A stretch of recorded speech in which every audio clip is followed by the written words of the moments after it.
সৃষ্টি করার করেছেন। এই 12টি মাসের মধ্যে 4টি মাস সম্মানিত মাস। একটু সকলে মনে রাখবেন সম্মানিত কি কি মাস?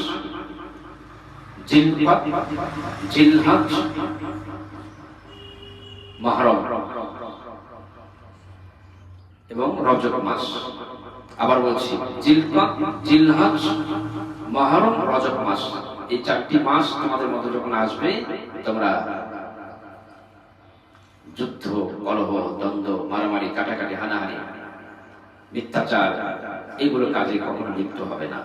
এটা আল্লাহর দেওয়া সম্মানিত মাস। রমজানের পূর্বে এই 4টি মাসের অত্যন্ত গুরুত্বপূর্ণ একটি মাস। তো রাসূল সাল্লাল্লাহু আলাইহি সাল্লাম রজব মাস থেকে তিনি একটি দোয়া পাঠ করতেন। রজব মাস কোন মাস? রজব মাস থেকে তিনি একটি দোয়া পাঠ করতেন, আল্লাহুম্মা বারিক লানা ফিহি রজব শাবান বাল্লাগনা রমজান। হে আমার প্রতিপালক, হে আমার সৃষ্টিকর্তা, আপনি আমাকে রজব মাস এবং শাবান মাসে বরকতময় করুন। বলি আলহামদুলিল্লাহ। রজব মাস এবং শাবান মাসে আপনি বরকতময় করুন। মানুষ বরকত ছাড়া, রহমত ছাড়া কেউ টিকতে পারবে না।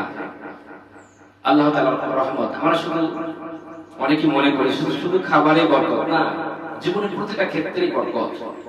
কাজের বরকত, এরপরে বরকত রয়েছে সুস্থতার বরকত, রিজিকের, খাবারের বরকত, নেক হায়াতের বরকত।